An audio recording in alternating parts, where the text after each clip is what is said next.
Kan operasi alat vital karena tergesek batu selama 26 hari. Batu-batu. Oh, kurang ajar. Nama pasien Tuan Sutanto. Betul. Nomor CM. Waduh, CM ini kan sentimeter. 378666. Yo. Wah, berarti ini udah besar sekali. Waduh. Ini kalau ke Mak Erot mesti 200 kali bolak-balik ini. Sebentar lagi jam meletus. Baik-baik, Pak ya. Aduh. Dia harus dihentikan. Harus. Simpati untuk dia berdatangan terus. Ratingnya makin tinggi. Saya heran. Dia tuh dihajar di sini, dapat simpati di sono. Dihajar di sono, dapat lagi simpati di sini. Lama-lama dia bisa jadi ancaman buat kita. Jika partai ini menang dan dia jadi presiden, tamatlah riwayat kita. Pak Tanto, Pak Tanto. Dia sulit sekali dihubungi, Pak. Tapi menurut keluarganya, salah satu anggota tubuhnya yang paling vital itu rusak seperti terjepit batu-batu, Pak. Dan sekarang dia sedang bersiap-siap untuk menjalankan operasi. Operasi apa? Itu batu-batu elektabilitas dari dukun pula itu. Tejo, Marsuki, punya plan B nggak?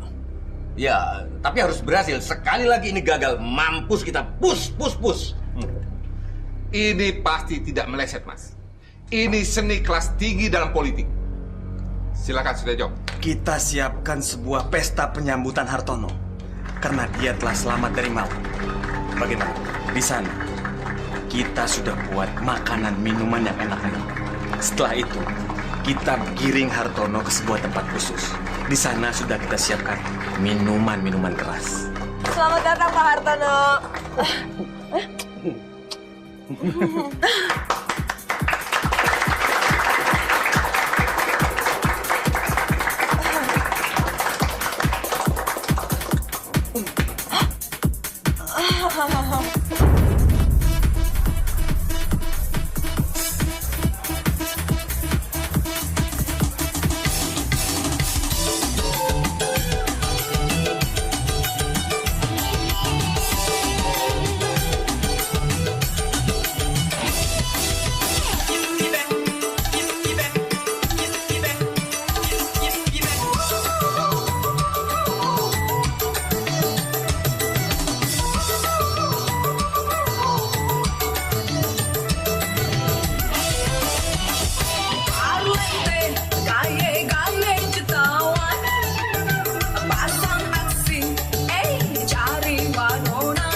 Are you okay? Ternyata dia benar-benar hot. Hartono.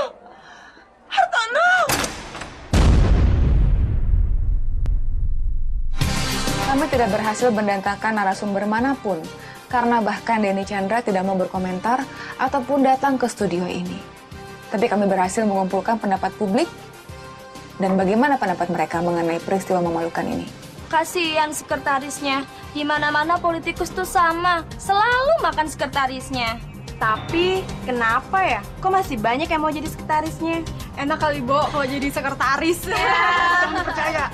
Tunggu, banyak wartawan nih. Ada apa nih? Bentar. Apa? Soal Maya? Bukan urusan saya. Maksud saya ingin menanyakan bagaimana pendapat Masis tentang penggunaan Aduh, saya merasa sedih sekali. Ternyata orang tua makin hari kepalanya semakin keras. Keras kepala. Dia sadis membunuh karakter seseorang. Itu kejam.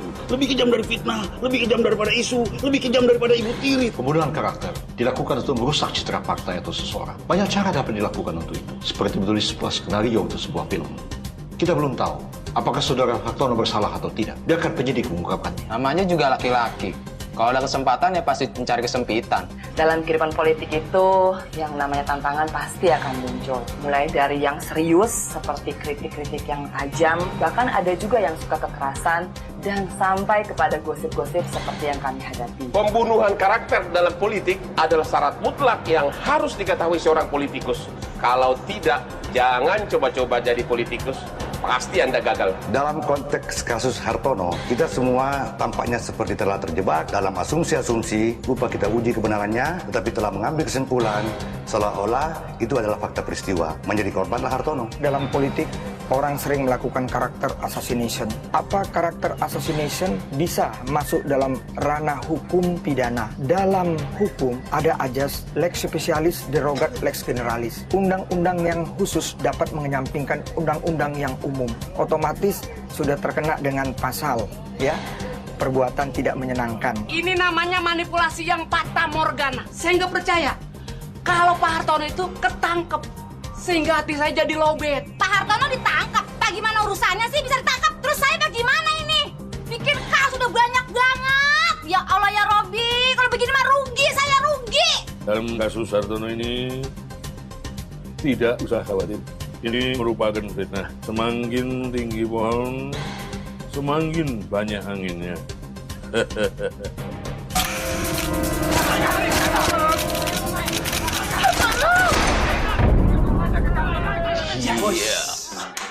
Tidak ada yang menyangka sama sekali. Apa aku bilang, Dek Hartono? Benar apa yang dikatakan bapakmu. Jadi pemimpin besar, itu harus ada kembarannya. Seperti sekarang ini kita bisa memanfaatkan kembarannya. Itulah peran penting dari konsultan politik. Terutama peran serta dari PR-nya. Tapi ada juga jasa dari Pak Tanto yang mau kembali ke hati nuraninya. Ingat kan Pak Tanto yang itunya dioperasi itu loh ya. Turbo. Ya. Ingat, jangan lupa waktu itu Mas, dia bisikin saya di rumah sakit. Pak Tanto ya? Iya. Ini seperti mimpi. Iya, Mas. Ini seperti mimpi buat saya. Kita harus bangkit. Kita harus bangkit memperbaiki politik kita yang bobrok ini. Dan politik kita yang menghalalkan segala cara ini.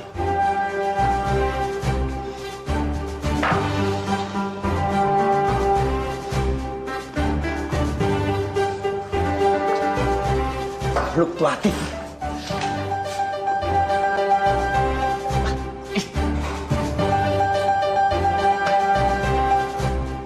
Total perolehan suara Pilpres 2014 TPS 05 Kelurahan Kecamatan Menteng DKI Jakarta adalah Hartono dan Wibisono 116 dan total Vali Sapta dan Ruli adalah 86.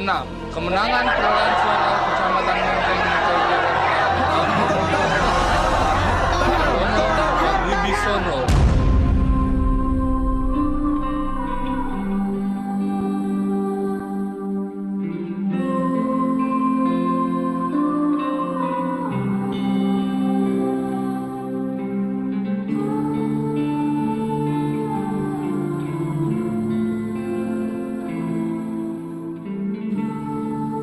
Memang negara ini sedang sakit. Kalau sakit kan bisa diobatin, Pak. Iya, obatnya itu kesungguhan kerja, gitu. Kerja yang keras dan rasa cinta kepada bangsa dan negara. Ini yang Bapak ndak lihat lagi di dalam diri setiap anak bangsa negeri ini. Makanya, Le, kamu harus eling pada sangkan paraning Jumadi, ya. Nggak boleh lupa pada asal-usulmu. Jangan lupa pada tanah kelahiranmu. Ini adalah negaramu, Le. Ya, Iya, Pak. Hartono pasti ingat. ya. Alah, Le. Yang namanya nasionalisme itu sekarang sudah hilang.